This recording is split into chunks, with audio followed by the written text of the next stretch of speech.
దావీదు చేసినటువంటి భయంకరమైనటువంటి పాపం. అది చిన్నదైతే కాదు. అయితే దేవుని యొక్క ప్రేమను బట్టి అది పరిష్కారంగా దేవుడిచ్చినా, క్షమించినా కూడా దానికి తగినటువంటి శిక్ష దేవుడు మాత్రం వేయకుండా లేడు. అంటున్నారా? దావీదు దేవునితో ఆ బంధాన్ని కొనసాగించినా, పశ్చాత్తాపడినా దానికి తగినటువంటి శిక్ష మాత్రం దేవుడు మాత్రం వేయకుండా లేడు. ఖచ్చితంగా వేశాడు. అందులో మొదటిది ఏంటంటే బత్షెబాకు పుట్టినటువంటి కుమారుణ్ణి దేవుడు ఏం చేశాడు? మొత్తాడు. కనుక చనిపోయాడు. ఇది అయిన తర్వాత దావీదు తన స్థితిగతులు ప్రయాసపడుతున్నప్పుడు తన గర్భాన పుట్టినటువంటి బిడ్డలే ఎదురు తిరగడం ప్రారంభించారు. అందులో ప్రాముఖ్యమైన వాడే అబ్షాలోము. ఎవరు? అబ్షాలోము. ఈ అబ్షాలోము ఎవరంటే దినవృత్తాంతములు మొదటి గ్రంథం 3వ అధ్యాయం మొదటి వచ్చిన భాగాన్ని ఒకసారి చూద్దాం. చూడండి. దినవృత్తాంతములు మొదటి గ్రంథము 3వ అధ్యాయము మొదటి వచ్చిన భాగం. దావీదునకు హెబ్రోనులో పుట్టిన కుమారులైన ఓకే అదంతా వద్దు. 2వ వచనం చదువుదాం. గెషూరు రాజైన తల్మయి కుమార్తె అయిన మైకాకు పుట్టిన అబ్షాలోము 3వ వాడు అన్నది. దావీదుకున్న 6 చెప్తారు. ఆ భార్యలో మైకా అనేటువంటి ఆమెకు పుట్టిన వాడే అబ్షాలోము. ఎవరైనా అబ్షాలోము. ఈ అబ్షాలోము ఎలా ఉంటాడంటే భయంకరమైన అందగాడు. ఎవరు? భయంకరమైన అందగాడు. అంటే అంత అందమైనటువంటి వాడు ఎవరు ఇశ్రాయేలు ప్రజల్లో లేడంటండి. అంత అందగాడు.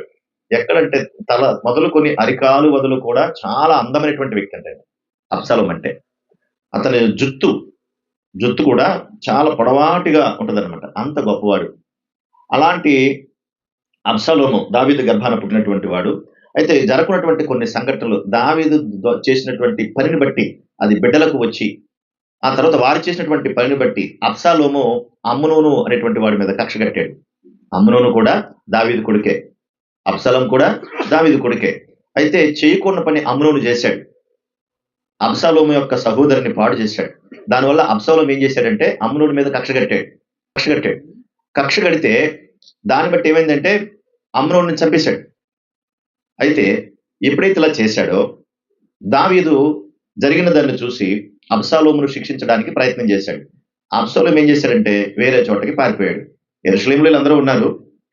అబ్షాలోము వేరే చోటకి పారిపోయిన తర్వాత చాలా కాలం అలా ఉండిపోయాడు. ఆ తర్వాత తిరిగి మళ్ళా అబ్షాలోము రావటం లేదు. అయితే నన్ను పట్టించుకోవట్లేదు, నన్ను వదిలేశారు, నా సంగతి ఏంటి, నన్ను ఇలాగే ఉండమంటారా అని అబ్షాలోము కబురు పంపిస్తే దావీదు ఏం చేశాడంటే సరే రమన్ అన్నాడు. క్షమించండి రమన్ అన్నాడు. వచ్చిన తర్వాత అబ్షాలోమును జోడ పెట్టేశాడు. తన యొక్క నివాసానికి తను వెళ్ళిపోయాడు. కానీ దావీదు మాత్రం అబ్షాలోముతో మాట్లాడలేదు. ఎప్పుడైతే మాట్లాడలేదో నన్ను ఎందుకు పిలిపించినట్టు, నేను ఇప్పుడు ఎందుకు ఉంటున్నట్టు, నేను బతికింతేనా అన్నట్టుగా అబ్షాలోము కక్ష పెంచుకున్నాడు. అలా కక్ష పెంచుకుని ఆఖరికి తను ఏం చేశాడంటే కొంతమందిని అంటే ఒక 50 మందిని ఏర్పాటు చేసుకున్నాడు. ఈ 50 మందికి కూడా కొంత సొమ్మప్పు చెప్పాడు. ఇచ్చి వాళ్ళందరినీ కూడా ఎక్కడ కనపడితే అక్కడ అబ్షాలోము జై అంటారు. రాజైన అబ్షాలోముకి జై అంటారు. ఎక్కడ కనపడితే అక్కడ ఒక 50 మందిని ఏర్పాటు చేసుకుని వాళ్ళందరినీ కూడా పెట్టుకున్నాడు. ఒక 50 మందిని వేసుకున్నాడు. 50 మందిని తీసుకుని వెళ్తూ అందరూ జిందాబాద్ అన్నారు. దీంతో పొంగిపోయాడు. ఈ లోపల దావీదు దగ్గరికి ఎవరు వెళ్తున్నారు ఏంటని కనిపెడుతున్నాడు. దావీదు ఎవరు? అబ్షాలోముకి ఏమవుతాడు? తండ్రి అవుతాడు. దావీదు అంతఃపురంలో ఉంటాడు. వచ్చేవాళ్ళు వెళ్ళేవాళ్ళు ఉంటారు. అంతఃపురం దగ్గరికి వెళ్తూ ఉంటారు. ఎందుకు అంటే ప్రజలు వాళ్ళ కష్టసుఖాలు చెప్పుకోవడానికి. ఇద్దరు అన్నదమ్ములు దెబ్బడుకున్నారు అనుకోండి, వాళ్ళు వెళ్ళి అయ్యా మా నేను కొట్టేస్తాను చూడండి బాబా అని వాళ్ళు చెప్పుకోవడానికి. భార్య భర్తలు దెబ్బడుకున్నారు అనుకోండి, అయ్యా మమ్మల్ని ఎలాగంటారు చూడండి బాబా అంటే మరి అధికారి రాజు కదా, అక్కడ పంపుతా ఉంటే రాజు అన్ని ఏం చేసేవాడంటే అవన్నీ కూడా పరిష్కారం చేసి మీరు జాగ్రత్త అని పంపించేసేవాడు. ఈ అబ్షాలోము ఏం చేస్తాడంటే ఎవరెవరు దావీదు దగ్గరికి వెళ్తున్నారో కనిపెడతాడు. కనిపెట్టి ఆయనకి ఏం తెలియదు, మీ గొడవ నేను తీరుతాను కదా, నా దగ్గర అన్నాడు. చూసారా? అర్థమవుతుందా? మీ గొడవ నేను తీరుస్తాను కదా, అక్కడికి ఎందుకు వెళ్తారు, మీ గొడవ మీ సంగతి నేను తీరుస్తానని వచ్చిన వాళ్ళందరూ తన దగ్గరికి ఆహ్వానించుకుంటాడు, తన దగ్గరికి నడిపిస్తున్నాడు. ఇప్పుడు ఇటు నుంచి ఇలాగ నీరు వెళ్తుంది అనుకోండి, ఇలా నీరు వెళ్తుంది. ఈ చిన్న బోధుల నుంచి నీరంతా నీ పొలానికి పెట్టుకున్నావు, ఇలా వెళ్తుంది, వాటర్ చక్కగా వెళ్ళిపోతుంది. కానీ అటు వెళ్ళకుండా ఇటు రావాలంటే ఏం చేయాలి? ఏమిటో అప్పుడు అక్కడ క్లోజ్ చేసి దీన్ని ఇటు తిప్పి ఇటు వెళ్ళిపోద్ది, ఇలా వెళ్ళిపోద్ది. ఇప్పుడు అది చేస్తున్నాడు ఎవరు? అబ్షాలోము. ఇలా వెళ్ళే వాళ్ళందరినీ ఇలా తిప్పేశాడు. చూసారు? ఇప్పుడు అక్కడ అడ్డంగా కంత వేసేసాడు. ఇప్పుడు అవతోడు చేయమైపోద్ది, వెళ్ళిపోద్ది, మరి పాడైపోద్ది. అందుకని దావీదు అక్కడ నాశనం అయిపోయినా పర్లేదు. దావీదు ఎవరికి? కన్న తండ్రి. అటు వెళ్లకుండా అడ్డు కంతేసి ఇలా పెట్టాడు. ఇలా పెట్టగానే వీళ్ళందరూ ఇలా వెళ్తాం ప్రారంభించారు. అప్పుడు అందరూ అనుకుంటారంట గొప్పడైపోయాడు. ఎవరు? అబ్సలోం గొప్పడైపోయాడు, చాలా గొప్పడైపోయాడు. రాజు దగ్గర కన్నా మనకెందుకురా, రాజు కన్నా మనల్ని బాగా చూస్తాడురా అనుకుని నెమ్మదిగా అబ్సలోం ఇవన్నీ పనులు చేసుకుంటా ఉన్నాడు. ఆ తర్వాత ఇవన్నీ కూడా రాజుగారికి తెలిసినియి. అయితే ఈ లోపులోనే అందరూ కలిసి గొప్పవాడిగా ఎన్నారు. గొప్పవాడిగా ఎంచుకున్నారు అందరూ కూడా అబ్సలోంని. అబ్సలోం ఎప్పుడైతే తన నెమ్మదిగా ఎప్పుడైతే ఈ కార్యక్రమాలు మొదలెట్టాడో, ఏవి వచ్చే వాళ్ళందరినీ తన దగ్గరకు ఆహ్వానించుకుంటున్నాడు. డబ్బులిచ్చి అందరినీ కూడా జిందాబాద్ జిందాబాద్ అని జేజేలు కొట్టించుకుంటున్నాడు. దీంతో సహజంగా ఏంటంటే ప్రజలు ఎట్లా ఉంటారు? అర్థం చేసుకోవాలి. దావీదు అంతటి వాడే చేసిన తప్పుని అసలు ఊరుకోవట్లేదు కదా! మనం చెప్తే ఊరుకుంటాడా? అబ్షాలోం చేసే పనులు చూడండి ఇప్పుడు. ఆకట్టుకుని అందరిని పెట్టుకునేటప్పటికి అందరికి అన్ని రకాలుగా ఎన్ని రకాల వాళ్ళు అన్ని రకాలు ఇచ్చి అందరిని ఆకట్టుకున్నాడు. అందరిని ఆకట్టుకుని అందరూ వచ్చేసారు. అందరూ వచ్చేసి ఇప్పుడు విచిత్రం చెప్పనా? ఇక్కడ అంతఃపురం దగ్గర ఎవరు కూర్చున్నారు? దావీదు కూర్చున్నాడు. ఇప్పుడు ఈ అంతఃపురం రాకుండానే బయట ఎవరు కూర్చున్నాడు? అబ్షాలోం కూర్చున్నాడు. వీళ్ళిద్దరు ఎవరు? తండ్రి కొడుకులే. తండ్రి కొడుకులే. ఈ బయట ఎక్కడైతే కూర్చున్నాడో ఇప్పుడు దావీదు దగ్గరేమో రోజు రోజుకి జనం తగ్గిపోతున్నారు. అబ్షాలోం దగ్గర పెరిగిపోతుంది. ఏంటంటే విచిత్రం. అందుకే ఆడి దగ్గరికి వెళ్తే జనం అందరూ పెరిగిపోతున్నారు, నా దగ్గర జనం అందరూ వెళ్ళిపోతారని, లాభం లేదని చెప్పేసి ఒక చెడిపోయిన వ్యక్తిని, పాపంతో నిండిపోయిన వ్యక్తిని ప్రభు కొరకు సంపాదించాలి. అది మందిరం, అది సంఘం, అది సహవాసం. జనాలు పోగు చేసుకునేది కాదు. ఇప్పుడు అబ్షాలోం చేసే పని అది. జనాలందరినీ పోగేసుకున్నాడికి ఉన్నట్టుండి అందరూ కూడా జై అబ్షాలోము రాజయ్యాడు జై అనగానే జనం రోజు రోజుకి పెరిగిపోయారు. దావీదు దగ్గరేమో కాలవుతున్నారు, వచ్చేవాళ్ళు తక్కువైపోయారు. ఇప్పుడు అబ్షాలోం దగ్గర ఎక్కువైపోయారు. ఇదంతా చూసిన తర్వాత అబ్షాలోము బలం పెరిగిపోయింది. ఎప్పుడైతే బలం పెరిగిపోయిందో ఆ బలాన్ని బట్టి ఏం చేశాడు తెలుసా? దావీదు ఇక్కడ ఉండడం మనకు మంచిది కాదు, వాళ్ళందరిని తీసుకుని మన మీద దాడి చేస్తాడు, ఇంకొద్దు మనం ఇక్కడి నుంచి వెళ్ళిపోదామని అప్పటికప్పుడు తన భార్యల్ని, మిగిలిన పిల్లల్ని అందరిని తీసుకున్నాడు. తనంటే ప్రేమించే మనుషులు కొందరు ఉంటారు కదా, ఎవరికైనా ఎంతమంది వెళ్ళిపోయినా ప్రేమించే మనుషులు కొంతమంది ఉంటారు కదా, వాళ్ళని తీసుకుని అడవులంట ప్రయాణం మొదలెట్టాడు. బయటకు వచ్చేసాడు అక్కడి నుంచి. మన ఇక్కడ ఉంటే మనకు మంచిది కాదు, మనం వెళ్ళిపోదాం అనుకుని అందరిని తీసుకుని వెళ్ళిపోయాడు. అయితే తన దగ్గర ఉన్నటువంటి 10 మంది ఉపపత్నులు ఉన్నారు, భార్యలకు ఉన్నటువంటి ఉపపత్నులు అంటారు వాళ్ళని. వాళ్ళు మాత్రం అక్కడే విడిచిపెట్టి వెళ్ళిపోయాడు. అలా వెళ్ళిపోతూ చూడండి అక్కడ 30 సమూయేలు 2వ గ్రంథం 15వ అధ్యాయము 30వ వచన భాగం. సమూయేలు 2వ గ్రంథము 15వ అధ్యాయము 30వ వచన భాగం చదవాలి తొందరగా.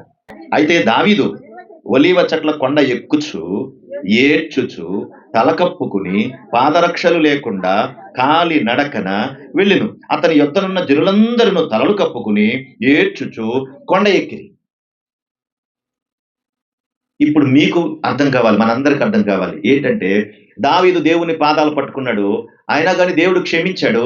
కానీ దేవుడు వేయాలనుకున్న శిక్ష మాత్రం మానలేదు. చేసిన దానికి ప్రతిఫలం తప్పనిసరిగా అనుభవించే తీరాలి. కనుక దేవుడు వదిలిపెట్టలేదు అతన్ని. ఏ రాజ్యాన్ని చూసి అయితే ఉన్నాడో, ఏ అంతస్తు అయితే ఎక్కాడో, ఏ అంతఃపురం నుంచి పైనుంచి చూశాడో, చూసి మోసపోయి పాపంలో పడ్డాడో, దానికి తగిన శిక్ష మాత్రం తప్పనిసరిగా దేవుడు వేస్తా ఉన్నాడు. నేను దేవుని పాదాలు పట్టుకున్నాను, దేవుడు నన్ను క్షమించాడు, వెరీ గుడ్, క్షమాపక్ష దొరికింది నీకు. కానీ నువ్వు చేసిన దానికి తగిన శిక్ష కూడా దేవుడు వేస్తాడు. మనకు తెలియదు ఆ విషయం, మనకు అర్థం కాదు. ఈ రోజు గడిచిపోయింది కదా, ఈ రోజు వెళ్ళిపోయాం కదా, ఈ రోజు బాగానే ఉన్నాం కదా అని అనుకుంటాం. అనుకోమండి, మనం అనుకుంటాం, కానీ దానికి తగిన శిక్ష మాత్రం వేస్తాడు. అందుకే ఆ శిక్షను అనుభవించినప్పుడల్లా దేవుడు ఈ శిక్ష నాకు వేశాడు, నేను చేసిన దానికి ఇది నాకు శిక్ష, కాబట్టి దీన్ని అనుభవించాలి అని మనం స్వీకరించాలి. రాత్రి కూడా చెప్పానమాట, మనం దాన్ని స్వీకరించాలి. పైగా నేను ఏ తప్పు చేయలేదు, నాకేమీ తెలియదు, దబాయించకూడదు, బొకాయించకూడదు. అసలు దేవుని దగ్గర దబాయించడం మనం సరిపోతామా?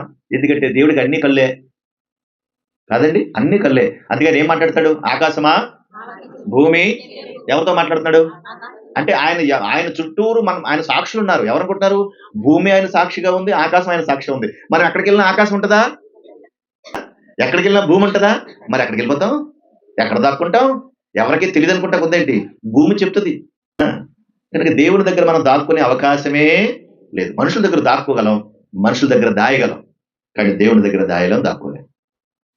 కనుక దావీదు కూడా దాన్ని వ్యతిరేకించలేదు, తలొగ్గాడు.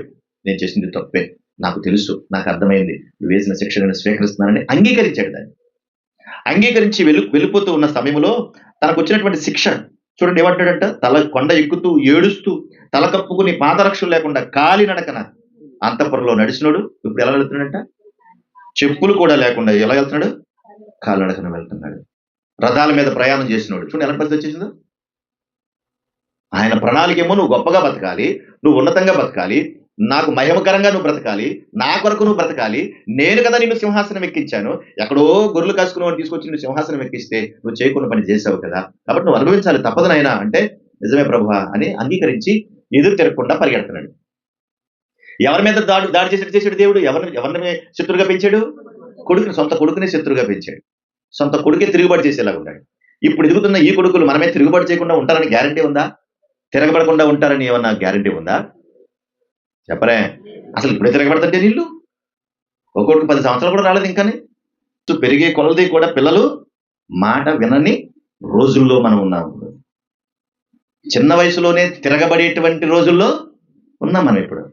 వాళ్ళని చూసి మురిసిపోవడం కాదు, రోజు ఏడాల్సిన పని వస్తుంది. చాలా మంది బిడ్డలు లేరని బాధపడుతున్నారు కానీ ధన్యులు అన్నాడు దేవుడు వాళ్ళని. అసలు మీకు ఆ రహస్యం తెలియట్లేదు వీళ్ళకి, పిల్లలు లేని వాళ్ళకి. లేనటువంటి వాళ్ళు ధన్యులు, నేను చెప్తున్నాను, వాళ్ళు ధన్యులు. ఎందుకంటే ఆ టెన్షన్స్ ఉండవు వాళ్ళకి. ఎన్ని తెప్పలు, ఎన్ని బాధలు, మూతి మీద మేసం కూడా రాజీడికి ఏ అంటాడు, మనల్ని బెదిరింతాడు. మూతి మీద మేసం కూడా సరిగా రాజీడికి. ఆ బెదిరింపులు మీకు లేవు, మీరు ధన్యులు. బంగారం ఏమవుద్ది? బండరాయి అవుద్ది, అది నిజం. ఇంకా అబషాలోము పైకి కూర్చొని చెప్పనా, ఎవడైతే బండరాయో ఆడంటే పడి చచ్చిపోతాం మనం. మళ్ళీ ఎంత ప్రేమో ఆ బండరాయి మీద. ఎందుకంటే దావీదుకి అబ్షాలోము అంటే పిచ్చి ప్రేమ. మిగతా వాళ్ళందరికన్నా ఎక్కువ పిచ్చి ప్రేమ ఎవరి మీద అనుకుంటారు? ఈ బండరాయి మీద. ఈ బండరాయి మీద నిజంగా. ఆ అబ్షాలోము తరుగుతూ ఉంటే వాడిని ఎదిరించకుండా, ఏమి మాట్లాడకుండా, కొండలంట పారిపోతూ, ఏడుస్తూ, తలలు కప్పుకొని, చెప్పులు లేకుండా ఏడ్చుకుంటూ పోతూ ఉంటే, వాడితో పాటు ఈ అబ్షాలోముతో పాటు కొంతమంది ప్రవక్తలు చేరారు. అందులో అహీతోపెలు ఒకడు. వాడు భయంకరమైనటువంటి నిర్ణయాలు తీసుకుంటాడు, భయంకరమైన సలహాలు ఇస్తాడు. ఎలా నాశనం చేయాలా అని చూస్తూ ఉంటాడు. వాడు భయంకరమైన సలహాలు ఇస్తూ ఉంటాడు, తప్పుడు సలహాలు ఇస్తూ ఉంటాడు. వాడు మామూలుడు కాదు. కనుక అలాంటి వాడు కూడా వెళ్ళిపోయి అబ్షాలోము పక్షం జాయిన్ అయిపోయాడు. అసలే వాడు బుర్ర మంచిది కాదనుకుంటే తప్పుడు సలహా ఇస్తే ఏమైపోతాడు? ఒక బిడ్డ చెడిపోతున్నాడు అనుకోండి, చెడిపోతున్నప్పుడు ఎవరైనా వీధిలో కనిపించిన పెద్దోళ్ళు ఎవరైనా కనిపించారు అనుకోండి, ఏమని చెప్పాలి? ఒరే, మీ నాన్న నీ కోసం ఇంత కష్టపడుతున్నాడు, మీ అమ్మ ఎంత కష్టపడుతుంది, తప్పురా, ఇలాంటి పనులు చేయకూడదురా, నాన్న మాట ఎండరా అని చెప్పాలా, చెడిపోమని చెప్పాలా? వాడు ఇంకా ఇంకా ఎక్కేస్తా ఉంటాడు అన్నమాట, చెడగొడతా ఉంటాడు. మీ నాన్న అలా చేసాడు, ఇలా చేసాడు, నువ్వు తగ్గొద్దు, నువ్వు ఊరుకోవద్దు, నువ్వు ఏసే అని రెచ్చగొడతాడు అహీతోపెలు. ఇవన్నీ అబ్షాలోము తెచ్చిపోతా ఉన్నాడు. ఆఖరికి దావీదు ఏం చేయాలో అర్థం కాక ప్రార్థన చేశాడు. ఏమనంటే, నాయన, ఈ అహీతోపెలు అసలే మంచోడు కాదు, వాడు చూస్తేనేమో కుర్రోడు, వీడు చూస్తేనేమో తప్పుడు సలహాలు ఇస్తా ఉంటాడు, వీడి ప్రార్థన ప్రభా, వీడిని చెడగొట్టు ప్రభా, వీడి ఆలోచన జరగకుండా చూడు ప్రభా అని ప్రార్థన చేశాడు. ఎవరి ఆలోచన? అహీతోపెలు ఆలోచన. ఏమంటే, చెడిపోయినటువంటి మనుషులు కూడా ఎవరి మాట వింటారు? మంచోళ్ళ మాట వింటారా, చెడిపోయిన మాట వింటారా? మంచి హృదయం ఉన్నవాడు ఏదైనా మంచి మాట చెప్తే వెంటనే స్వీకరిస్తాడు. చెడిపోయిన హృదయం ఉన్నవాడికి మంచి మాట ఎక్కదు. అసలు అలాంటి చెప్పడం కూడా అనవసరం, అలాంటి సలహా కూడా ఇవ్వకూడదు. మనం అర్థం చేసుకోవాలి. అందుకని బుద్ధిమంతుడికి బుద్ధి చెప్తే వాడు బుద్ధిమంతుడిగా మారతాడు, బుద్ధిహీనుడికి బుద్ధి చెప్తే మనల్ని బుద్ధి లేదంటాడు. అది బైబిల్లో చెప్పిన మాట, సామెతల గ్రంథంలో ఉన్నదన్నమాట. కనుక బుద్ధిహీనుడికి బుద్ధి చెబుదామని ప్రయత్నం చేయకూడదు ఎప్పుడు కూడా. కానీ ఆ రోజున చేసిన పని చేశాడు. అబ్షాలోము నిర్ణయం తీసుకున్నాడు, వెళ్ళాడు. దావీదును చంపడానికి కూడా ప్లాన్ చేశారు. ఎవరిని? సొంత తండ్రిని. అంతమందిని తీసుకుని వెళ్ళిపో అన్నాడు. ఆ తర్వాత హోష అయినటువంటి మరో ప్రవక్త ఉన్నాడు, కాస్త మంచోడు, దావీదు పక్షాన ఉన్నటువంటి వాడు. ఆ తర్వాత దావీదు కూడా అతని మాట విని నాయనను వెళ్ళి ఏదైనా చేయమని చెప్పాడు. అయిపోయింది. ఆ తర్వాత ఒక రోజున యుద్ధం వచ్చింది. ఇటు దావీదు కొంతమంది సైన్యాన్ని తీసుకుని పంపించాడు, అటేమో అబ్షాలోము కూడా కొంతమంది సైన్యాన్ని తీసుకుని పంపించాడు. వీళ్ళందరూ పొగడే అడవిలో ఢీ అంటే ఢీ అని చెప్పి ఎదురుగుండా వచ్చారు. ఇటేమో అబ్షాలోము వస్తున్నాడు, ఇటేమో దావీదు వస్తున్నాడు. అంటే వాళ్ళ సైన్యం, ఇటేమో వీళ్ళ సైన్యం. ఇప్పుడు మనందరం ఎక్కడున్నాం? సైన్యం. ఇది దావీదు అన్నాడు, ఓ యోవాబు, అబీషై, మీరు యుద్ధానికి వెళ్తున్నారు కదా, వెళ్ళినప్పుడు మాత్రం నా కొడుకు కనబడతాడు. ఎవడా కొడుకు? అబ్షాలోము కనబడతాడు కదా. బాబు, అబ్షాలోము ఏమి చేయొద్దు బాబు, ఏం చెప్పాను కదా, బండరాయి మీద ప్రేమ ఎక్కువ ఉంటుందని చెప్పానా లేదా? ఆడసలే పరమ దుర్మార్గుడు, నాన్న ఎప్పుడు చంపేద్దామని వాడు చూస్తున్నాడు. మా నాన్న కదా, నన్ను కన్నాడు కదా అన్న కనీస ఆలోచన జ్ఞానం కూడా అతనికి కొంచెం కూడా లేదండి. అతనికి అసలు జాలనేది లేదు వాడికి. కానీ నానేమంటాడు? దావీదు మాత్రం యుద్ధానికి వెళ్తున్న సైనికుల్ని, సైన్యాధిపతి యోవాబుని పిలిచి అంటున్నాడు, బాబు, నా బిడ్డనేమి చేయకండి, దయచేసి వాడిని చంపకుండా. బతిమాలుకుంటాడండి వాళ్ళని, చంపొద్దురా, ఎంతైనా నా బిడ్డ కదా, చంపొద్దు, ఏమి చేయొద్దు, నా ముఖం చూడండి రా, ఎలా ఉంటుందండి అప్పుడు? బతిమాలాడు, చెప్పాడు, దయచేసి ఏమి చేయొద్దు అన్నాడు. అయిపోయిన తర్వాత మొత్తం మీద సరే ఏమి చేయలే అన్నాడు యోవాబు. సైన్యాధిపతి అంటే ఎలాగో తెలుసా? మొత్తం అంతా కూడా రాజ్యం అంతా, ఆ సైన్యం అంతా కూడా అతని గుప్పిట్లో ఉంటది. అతను చెప్పినట్టుగా నడవాలి. దావీదు సైన్యం వెళ్ళిపోతుంటే బతిమాలుతున్నాడు, అయ్యా అయ్యా అయ్యా దయచేసి మీరేమి చేయొద్దు, నా కొడుకుని ఏమి చేయొద్దు, నా ముఖం చూసి దయచేసి వండదు లేదు బాబు. అయిపోయింది. యుద్ధానికి వెళ్ళిపోయారు. వాళ్ళు ఎదురయ్యారు, వీళ్ళు ఎదురయ్యారు. ఇంతలో చెప్పినా కదా వీడు జుట్టు ఎంత ఉంటుంది అనుకుంటున్నారు? అసలు అలా అంత ఎత్తు మనిషి అండి అబ్సలోం. మీరు చూసారంటే చూశాను, ఇందులో కనపడ్డాను నాకు. మీకు కనపడ్డా? మీకు ఎందుకు కనపడతాడా? మీరు ఇక్కడే ఉంటారు కాబట్టి. నేను ఆల్రెడీ వెళ్ళిపోయి అక్కడ ఉన్నాను అబ్సలోం దగ్గర. చూస్తున్నాను అబ్సలోం అలాగా అంత ఎత్తున్నాడు. అంత ఎత్తున్నాడమ్మా, అంత ఎత్తున్నాడు. అంత ఎత్తున్నటువంటి మనిషి జుట్టు ఇలా ఎగురుతూ ఎలా ఉంటాడండి? అది కాదు, మంచి చక్కగా ఎగురుతూ ఉంది. అలా ఎగురుతూ వెళ్ళిపోతూ ఉంటే సఫర్ మీకు అర్థమవుతుందమ్మా? అలాగే వెళ్ళిపోతా ఉంటుంటే యుద్ధంలో జరుగుతుంది, మంచి ముమ్మరంగా యుద్ధం జరుగుతూ ఉంది. వెళ్ళిపోతుంటే అంత అందాల జుట్టు కదా, అలా ఎగురుతూ ఉన్నాడు. జుట్టంతా ఎగురుతూ ఉంది. ఆ అడవిలో చుట్టూ అన్ని ఏముంటాయి? ఎక్కువగా అన్ని చెట్లు పుట్లు అన్ని ఉంటాయి కదా. ఈ చక్కని జుట్టంతా వెళ్ళి ఆ చెట్లకి ఇలా లొంగాడింది. ఈ జుట్టంతా వెళ్ళి ఆ చెట్లకి ఇలా లొంగాడింది. ఎప్పుడైతే ఇలా లొంగాడిందో కింద ఉన్నటువంటి గుర్రమేమో ఎదరికెళ్ళిపోయింది, జుట్టు ఏమో చెట్లుగా అయింది. మధ్యలో ఏలాడుతున్నాడు ఎవరు? అబ్షాలోం. మధ్యలో ఇలా ఏలాడుతున్నాడు. ఈలోగా దావీదు దగ్గరటువంటి సైన్యం ఒకడు ఏం చేశాడు చూశాడండి. చూడగానే ఈడు ఎవడరా గాల్లో తిరుగుతున్నాడు వీడు అనుకుని ఇలా చూస్తూ ఉంటే అబ్షాలోం. అయ్యో పోయి దావీదు గారి పెద్ద కొడుకులా ఉన్నాడు, అబ్షాలోం ఉన్నాడు, భలే ఉన్నాడు, ఏం చేయాలి ఇప్పుడు అన్నాడు. అలాగే చూసాడు కానీ ఏం మాట్లాడలేదు. ఈలోగా అటు నుంచి యోవాబు వస్తున్నాడు. యోవాబు అంటే ఎవరు? సైన్యాధిపతి. దావీదు సైన్యాధిపతి, ప్రధాన సైన్యాధిపతి కదా. దావీదుకి మేనల్డే యోవాబు అంటే, మేనల్డే. కనుక ఈ సైన్యాధిపతి దగ్గరికి వచ్చాడు. వచ్చి ఇదిగో నేను అక్కడ చూశాను తెలుసా అన్నాడు. నువ్వు చూసావా? ఎవరిని చూసావురా నువ్వు అంటే, అబ్షాలోమును చూశాను. అది ఆనందం ఎక్కువైపోయింది మనలాగా. ఎక్కడ చూసావు నువ్వు అంటే, అబ్బా అలాగిల్లు కనపడతాడు, చక్కగా జరుగుతాడు, చెట్ల మధ్యలో ఉయ్యాలుగుతున్నాడు. మరి చూసినాడు నువ్వేం చేయాలి? చంపేయాలి కదా వెంటనే. చూసినాడు నువ్వు వెంటనే చంపేయాలి కదా అన్నాడు. అమ్మా దావీదు ఏం చెప్పాడు అక్కడ? ఏమని చెప్పాడు అక్కడ? అరే నా కొడుకును మాత్రం ఏమి చేయొద్దని చెప్పాడు కదా దావీదు. అమ్మా నిజంగా నేను చంపాను అనుకో నువ్వేమంటావు? నేనేం చేయలేదు, ఈడే చంపాడు, మళ్ళీ అక్కడ నన్ను మీద కంప్లైంట్ చేసేస్తావు. ఆయన వచ్చి నన్ను చంపేస్తాడు. అమ్మా నాకు తెలివితేటలు ఉన్నాయి, నేనే భర్త కొడుకు ఏంటి, నాకు తెలివితేటలు ఉన్నాయి అన్నాడు వాడు. వెంటనే యోబు అన్నాడు, నాకు తెలియదు అనుకున్నావు ఈ సంగతి అంటే, నువ్వు చెప్పేవని నేను ఊరుకుంటా అనుకున్నావా? అప్పుడు దాకా నేను ఊరుకుంటానా? నేను వెళ్ళి వేసేద్దానండి అన్నాడు. వెళ్ళి పొడిచి చంపేశాడు. అబ్షాలోముని పొడిచి చంపేశాడండి. దావీదు అక్కడికి బతిమాలాడు. ఏమని? దయచేసి నా కొడుకునేమి చేయొద్దు, దయచేసి ఏమి చేయొద్దు, ప్లీజ్ నా ముఖం చూడండి, నా ముఖం చూడండి అన్నాడు. విన్నాడా మాట? వినలే, చంపేశాడు. ఇదంతా యుద్ధం అంతా అయిపోయింది. జరిగిపోయిన తర్వాత యోవాబు అందరూ కలిసి వస్తా ఉన్నారు. కానీ యుద్ధంలో ఎవరు చనిపోయాడు? అబ్షాలోము ఎవరు? రాజకుమారుడు. ఎవరు? రాజకుమారుడు. కనుక ఎప్పుడైతే ఆ రాజకుమారుడు చచ్చిపోయాడో వెంటనే కూడా అబ్షాలోము దగ్గర ఉన్నటువంటి సైన్యం అంతా వెళ్ళిపోయింది. ఎందుకంటే రాజు యుద్ధం చేసేటప్పుడు రాజే చచ్చిపోయాడు అనుకోండి, సైన్యం అంతా ఓడిపోయినట్టు లెక్క. వెంటనే అందరూ కూడా వెళ్ళిపోయారు. ఎవరింటికి వెళ్ళిపోయారు? యెరూషలేము వెళ్ళిపోయారు, హెబ్రోను వెళ్ళిపోయారు, ఎక్కడ వాళ్ళు అక్కడ అందరూ వెళ్ళిపోయారు. ఎందుకంటే రాజు లేడు, చచ్చిపోయాడు.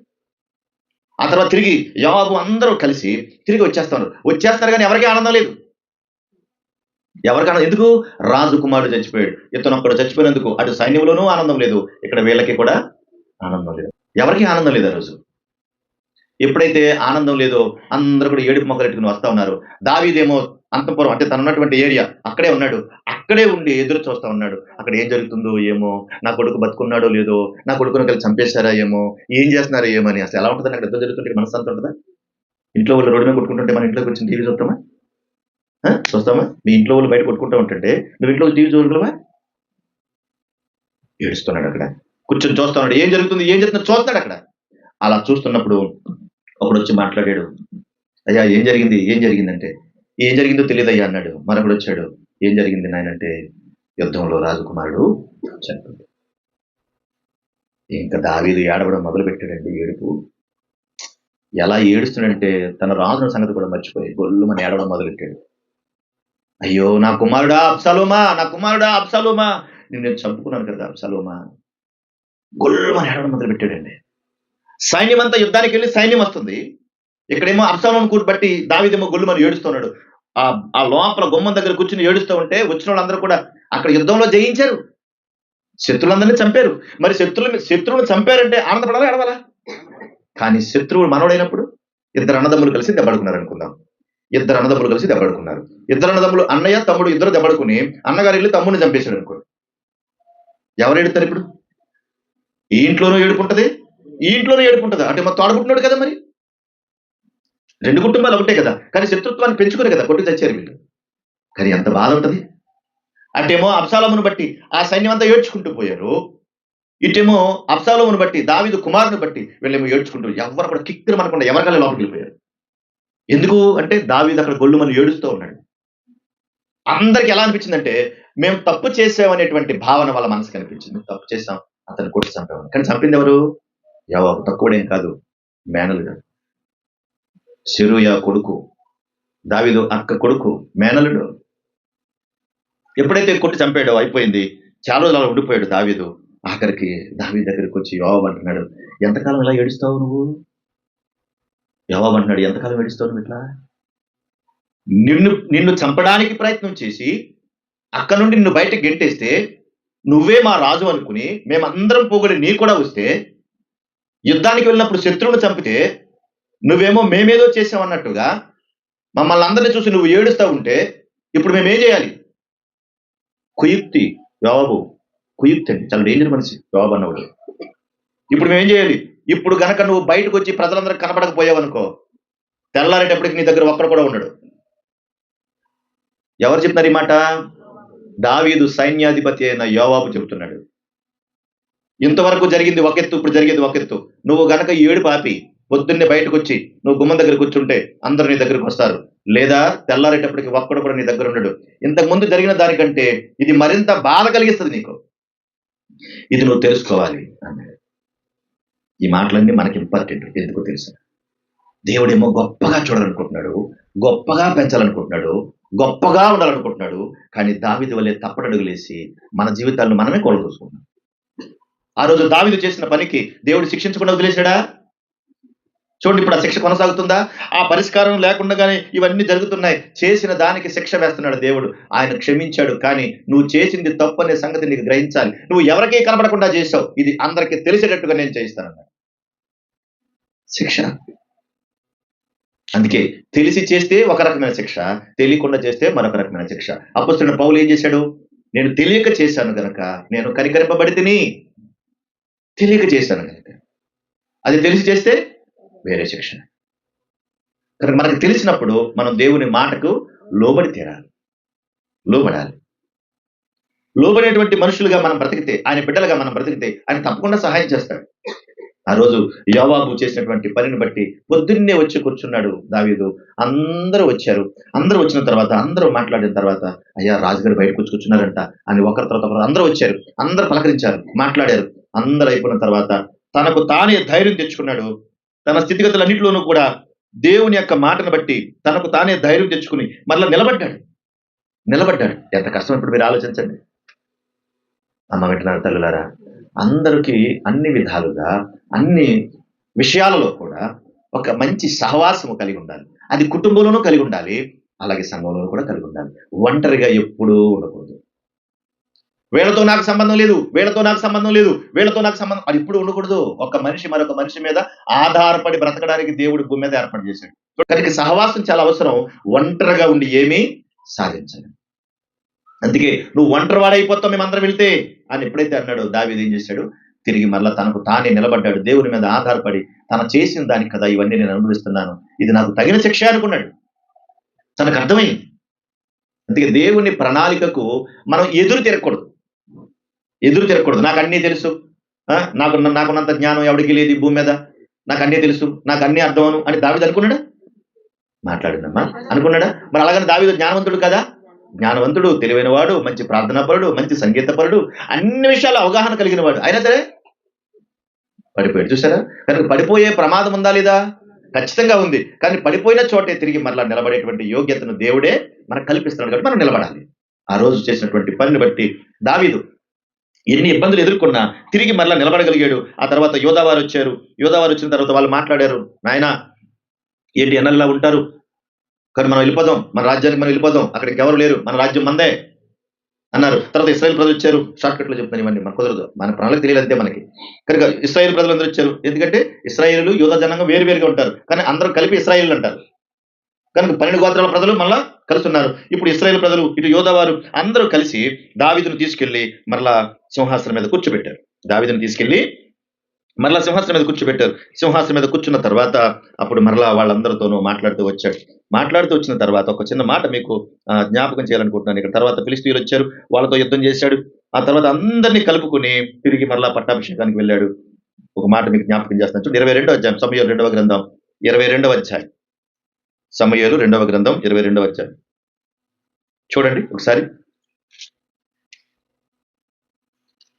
చదవండి, మొదటి వచనం.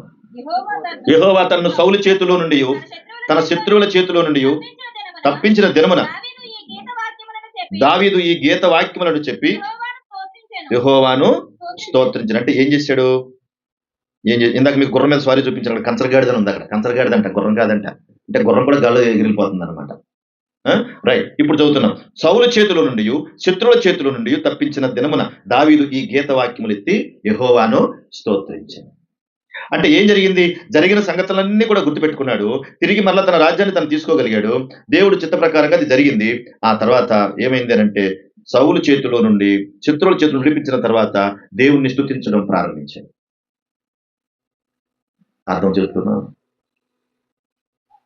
ఏదైతే పోగొట్టుకున్నాడో, ఎక్కడైతే దూరం అయిపోయాడో, దేవుని చిత్తానికి లోబడి తనను తాను సరిదిద్దుకుని మరలా దేవుని చిత్తానుసారంగా నడుచుకున్నప్పుడు దేవుడు తిరిగి మరలా తన స్థానాన్ని తనకి ఇప్పించాడు. ఎందుకంటే దావీదుతో వాగ్దానం చేశాడు కదా, ప్రమాణం చేశాడు కదా దేవుడు. మాట ఇచ్చిన వాడు నమ్మదగిన వాడు కాబట్టి మాట తప్పే ప్రసక్తే లేదు.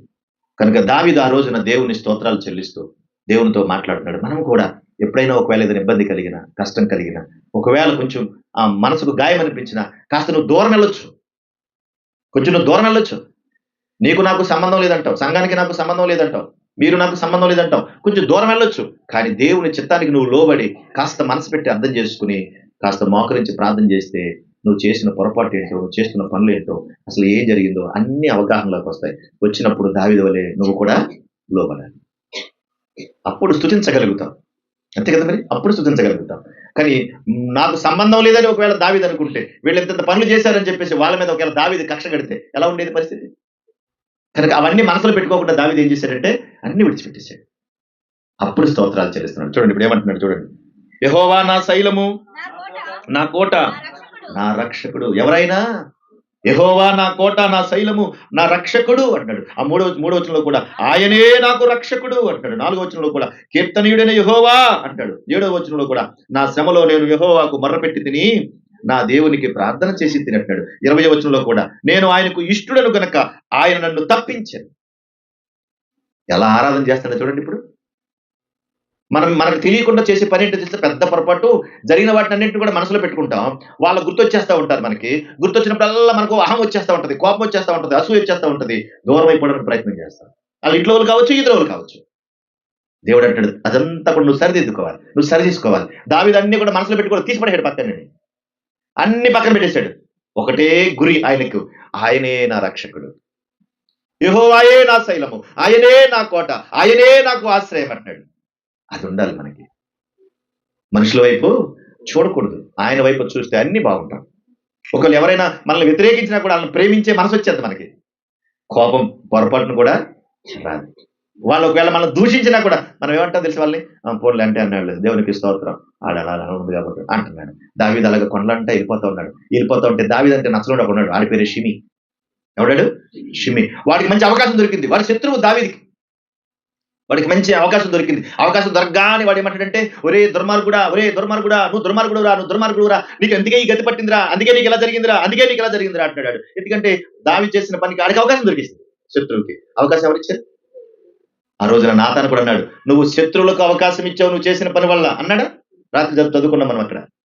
నువ్వు శత్రువుకి అవకాశం ఇచ్చావు. ఇప్పుడు షిమి వచ్చి మాట్లాడతా సరిపోయాడు. పక్కనే ఉన్నాడు యోబు విషయాన్ని, వాడు ఎవడరా వీడు ఈ చచ్చిన కుక్కలంటాడు, నా రాజునంటాడా, రాజా నువ్వు ఊవను అనేసేస్తామంటారా, నువ్వు అంటే చాలా నేసేస్తామంటాడు. మరి నిజంగా దావీదు ఏసేండ్రా అంటే ఎంతసేపు వేయడానికి పక్క నుండి అరుస్తున్నాడు. ఎవడు?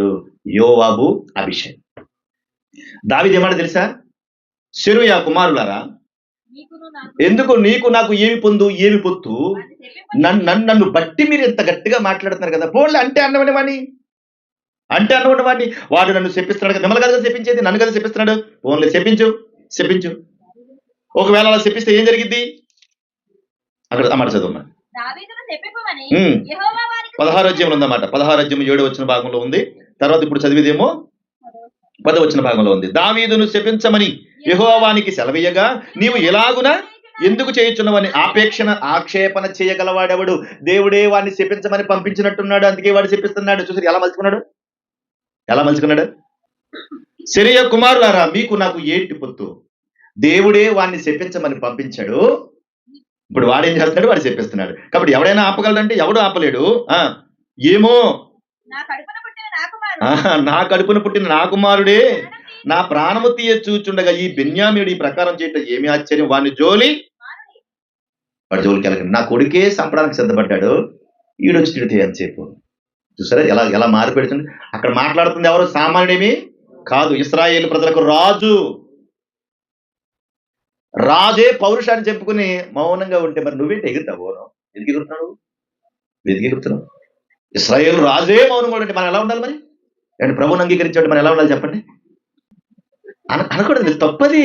అసలు అనకూడదు అసలు. అది దేవుని పిల్లల సహవాసం అంటే చుట్టూ ఉన్న వారు అందరితో కూడా ప్రేమను చూపించేవారిగా ఉండాలి. చుట్టూ సైన్యం ఉంది, దావీదుని విడిచిపెట్టలేదు. సెరూయా కుమారులు పక్కన ఉన్నారు, అంటే సైన్యాధిపతి పక్కన ఉన్నాడు, అభిషేక్ అతని తమ్ముడు పక్కన ఉన్నాడు, ఇటేమో సైన్యం ఉంది. వాళ్ళందరూ పోగొట్టి అందరూ వెళ్తుంటే మీకు నాకు ఏటి పొత్తు, నా కొడుకే నన్ను సంపడానికి వస్తున్నాడు, మీరెందుకు గట్టిగా అరుస్తున్నారు? ఓన్లే అంటే అన్నాడు, లేదండి వాడు జోలికి. ఈ మాట రాజు అంటున్నాడు, చిన్నోడు కాదు. ఎవరో రక్షణ రాజు, అర్థమవుతుందా? రాజు స్థానంలో ఉన్నాడు అంటున్నాడు. కాబట్టి మనం ఎలా ఉండాలి మరి? యెహోవా నా శ్రమను లక్ష్య పెట్టునేమో అంటే ఏంటి? యెహోవా నా శ్రమను లక్ష్య పెట్టినేమో, నేను ఎంత బాధపడుతున్నానో, నా మనసు ఎంత కృంగిపోయిందో, ఈ జరుగుతున్న వాటిని బట్టి నేను ఎంత దుఃఖపడుతున్నానో, ఈ శ్రమంతా నన్ను నా ప్రభు చూస్తాడేమో, చూసి వాడు పలికిన శాపమునకు బదులుగా యెహోవా నాకు మేలు చెయ్యనేమో. అమ్మా, ఎంతకాలం ఉన్నా ఈ మనసు మనకి ఎందుకు రావటం లేదు? ఎంతకాలం ఉన్నా ఈ మనసు మనకి ఎందుకు రావట్లేదు? వాడు ఎంతైనా శపించని వాడు శాపనార్థాలు నాకేమవుతాయి? ఆశీర్వాదాలు. ఒక మనం నమ్ముకున్నట్టు మనం ఎవరిని దూషించకూడదు. ప్రభుని నమ్ముకుంటే ఎవరిని దూషించకూడదు. ప్రభుని నమ్ముకున్న వాళ్ళు చేశారంటే ప్రభు లేడు కాబట్టి చేశారు. ప్రభుని నమ్ముకున్న వాళ్ళు చేశారంటే నీలో ప్రభు ఉన్నాడు కాబట్టి నువ్వు చేయకూడదు. కాబట్టి ఆ రోజున నా శ్రమను బట్టి నన్ను చూసి నా దేవుడు నాకేమిస్తాడు? ఈ శాపాలకి బదులుగా దీవెనలు ఇస్తాడు, మేలు ఇస్తాడు. నీకు మేలు కావాలంటే నువ్వు శపించొద్దు, నీకు దీవెన కావాలంటే నువ్వు దూషించొద్దు. ఇది దేవుడు ఏర్పాటు చేశాడు. అది ఆయన ప్రణాళిక. దేవుడు మన పట్ల తన చిత్తం కలిగి ఉన్నాడు. తెలుసా? మనల్ని ఆకాశం అంత ఎత్తులో చూపించాలనుకుంటాడు. మనం అందరికన్నా ఎత్తుగా అది ఆయన ఎత్తుగా ఉండాలి మనం. అందుకే మిమ్మల్ని తలగా ఉంచుతారు కానీ దాని అర్థం అది. మిమ్మల్ని తలగా ఉంచుతారంటే తలకాలాంటి పనులు చేస్తే తలగా ఉంటాం, తోకలాంటి పనులు చేస్తే తోకలైపోతాం. అది దేవుని చిత్తం. కాబట్టి మనం గొప్పవాళ్ళం దేవుని దృష్టిలో, ఉన్నతమైన వాళ్ళం దేవుని దృష్టిలో. ఈ లోకాన్ని తలకిందులు చేసేంత శక్తినిచ్చాడు మనకి. ఆయన మాటల యొక్క ప్రభావం ఉన్నతమైనది. ఆయన లాంటి పరిశుద్ధుడు ఈ భూమి మీద లేడు. ఆయన సర్వశక్తిమంతుడు, పాపమును జయించిన వాడు, పాపం చేసే వాళ్ళందరి కొరకు ప్రాణం ఇచ్చినటువంటి పరిశుద్ధుడు. ఇంత గొప్ప దేవుడు మనం నమ్ముకున్నప్పుడు ఆ దేవునికి తగినట్టుగా మనం కూడా బ్రతకాలి. ఆయన ఏ పాపం లేనివాడు, మనం కూడా అలా బ్రతకాలని దేవుడు ఇచ్చాడు. ఎంత గొప్ప స్థితి అంటే ఆయన ఇచ్చింది. ఎంత మంచివాడంటే ఆయన. ఇంత మంచి దేవుణ్ణి మనం నమ్ముకున్నాం కనుక ఆ దేవుని ప్రణాళికను నెరవేర్చడంలో దావీదులాగా మనం కూడా తగ్గిపోవాలి. ఆయనలాగా మనలో ఆ దీనత్వము వచ్చేసేయాలి. విచిత్రం ఏంటో తెలుసా? దావీదు మాట్లాడగానే అతను ఎన్నైతే శపించాడు, రోజున దావీదుని శపించాడు. దావీదు ఏమన్నాడు? వాడి శాపనార్థాలు నాకేమవుతాయి? ఆశీర్వాదాలు అవుతాయి అన్నాడు దేవుడు. కనుక ఆశీర్వాదాలు ఇచ్చేసాడు దేవుడు. తిరిగి మళ్ళీ రాజరికం వచ్చేసింది, శత్రులందరూ పక్కకు పోయారు, తిరిగి మళ్ళీ సింహాసనం మీద కూర్చోబెడతాక రెడీ చేశారు. ఇటు దావీదు సైన్యం, అటు అబ్షాలోము సైన్యం, అందరూ ఒకటైపోయారు. మొత్తం అందరూ పోగాడు. ఇప్పుడు దావీదు దగ్గరికి వచ్చారు. దావీదుని తీసుకుని మహారాజుకి జై, మహారాజుకి జై అంటూ తీసుకెళ్తున్నారు అంతఃపురానికి. యెరూషలేము అంతఃపురానికి తీసుకెళ్తా ఉంటే ఆ పక్కనే నక్కి చూస్తున్నాడు. ఎవడాడు అంటే షిమి. ఎవడాడు? షిమి. ఒరే ఇదేంట్రా, ఇప్పుడు దాకా బాగా సడన్ గా రివర్స్ అయిపోయిందా? వీడు రాజరికం పోయింది అనుకున్నాను, వీడు ఇంకా అడవులంటే తిరుగుతాడు అనుకున్నాను, వీడు చస్తే ఈ జన్మలో రాజు అవడనుకున్నాను. అదే కదా ఇప్పుడు బాధలన్నీ మనకి. రాజు అవడనుకున్నాను, ఏంటి సడన్ గా రాజు అయిపోయాడు. ఆలోచించే లోపలనే దేవుడు ఏం చేశాడు? తలకిందులు చేశాడు. క్షణకాలంలో మార్చగల శక్తిమంతుడి దేవుడు. క్షణంలో అన్ని మారిపోతాయి. నా అంతటి వాడు లేడు, ఎవడో లేడు అని అనుకుంటే ఒకేసారి నీ గుండెని ఎంతసేపు ఆగాలి? నీ గుండె ఎంతసేపు ఆగిద్ది? ఎంతసేపు ఆగిద్దండి గుండెకాయ? క్షణంలో ఆగిపోద్దండి మన గుండె. ఉంటదండి క్షణంలో. 16 సంవత్సరాల పిల్లోడికి హార్ట్ అటాక్ ఏంటండి? 15 సంవత్సరాల పిల్లకి హార్ట్ అటాక్ ఏంటండి? చిన్న చిన్న పిల్లకి హార్ట్ అటాక్ ఏంటండి? మన గుండె క్షణంలో ఆగిపోద్ది. కనుక ఈ జీవితాన్ని దేవుడికి ఇవ్వాలి. ఈ జీవితాన్ని దేవుని కొరకు పోషించుకోవాలి, దేవుని కొరకు సంపాదించుకోవాలి. అంతే క్షణకాలంలో మార్చేశాడు ఆయన. వెంటనే ఆ షిమి అన్నవాడు వస్తున్నాడు. ఇప్పుడు దాకా బాగానే ఉన్నాను, ఈడికి జన్మలో రాజుడు అనుకున్నాను, అందుకే కదా వెళ్ళిపోయి నాకు చేయాల్సిన పనులు చేసేసాను, తిట్టాల్సిన తిట్లన్నీ తిట్టేశాను. అయ్య బాబు ఒకేసారి ప్లేట్ మొత్తం తిరగబడిపోయింది. ఇప్పుడు నా పేరు పర్సెంట్ అయిపోద్దేమో, ఇప్పుడు నేనేం చేయాలి అనుకుని గబగబా వెనకాల పరిగెత్తుకుంటూ వెళ్తున్నాడు. ఎవరి దగ్గరికి? ఓడిపోయినోడికి ఎప్పుడు విలువ ఉండదు, నెగ్గినోడికి విలువ ఉంటుంది. ఇప్పుడు దావీదు ఓడిపోయాడు అనుకున్నాడు, ఏం చేశాడు? రెచ్చిపోయాడు. మళ్ళీ దావీదు ఏమైపోయాడు? మళ్ళీ రాజు అయిపోయాడు. రాజు అయిపోవడం కానీ ఇప్పుడు ఏం చేయాలి? బుకెట్ తినాలా? లేకపోతే తల వేసిపోద్ది. అవతల ఎవరు? దావీదు రాజు కనుక పట్టుకెళ్ళిపోతుంటే నువ్వెందుకు వస్తున్నావు కూడా అడుగుతున్నాడు. నువ్వెందుకు వస్తున్నావు కూడా? అయ్యా నీకు నమస్కారం అయ్యా, నా బతికి ఇలాగ అయిపోయింది బాబయ్య, ఇలాగ వద్దనుకోలేదు బాబయ్య, సడన్ గా మీరు రాజు అయిపోతే నేనేం చేయాలి బాబయ్య? అసలు ఊహించండి, మీకు ఏమర్థం అవుతుందో నాకు తెలియదు కానీ ఊహించండి ఎలా ఉంటుందా? వీడు మహంగా ఉండేది. దావీదు ఏ జెండా వచ్చాడు? అటు అబ్షాలోమును పట్టుకోలేదు, ఇటు ప్రజల్ని నమ్ముకోలేదు. ఎవరు నమ్ముకున్నాడు?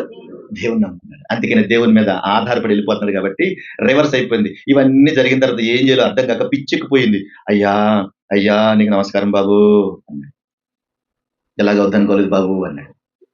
సరేలే, అయిపోయింది కదా, అయిపోయింది కదా. ఎందుకో సమయం నెగ్గాడు, రాజు అయ్యాడు, మంచి హుషారుగా ఉన్నాడు కాబట్టి అన్ని మర్చిపోయాడు. సరేలే ఈ సంగతి ఇప్పుడు చూడకూడదు మనం, సరే వెళ్ళిపో అన్నాడు. అప్పుడు రాశాడు, యెహోవా నీవే నా రక్షకుడు, నువ్వే నా రాజువి, నువ్వే నా శైలము, నువ్వే నా కోట, నేను నీకు ఇష్టం కనుక నువ్వు నన్ను తప్పించాను. 23 ఆయన న్యాయవిధులన్నిటిని లక్ష్య పెడుతున్నాను, ఆయన కట్టలను త్రోసివేసిన వాడిని కాను. 31 దేవుడు యథార్థవంతుడు.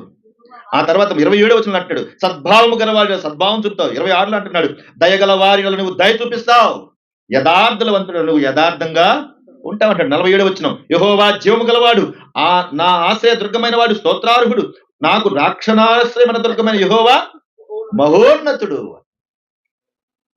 అంటే ఎవరి మీద ఆధారపడ్డాడు? ఎవరిని నమ్ముకున్నాడు? ఎవరి జెండా మోసాడు? ఎవరికి జిందాబాద్ అన్నాడు? ఇది మనకు అర్థమైతే మనం హృదయపూర్వకంగా ఆయన మీదే ఆధారపడతాం. ఆయన మీద ఆధారపడి ఆయనకు నచ్చినట్టుగా బ్రతకాలి, అది ఆయన ప్రణాళిక.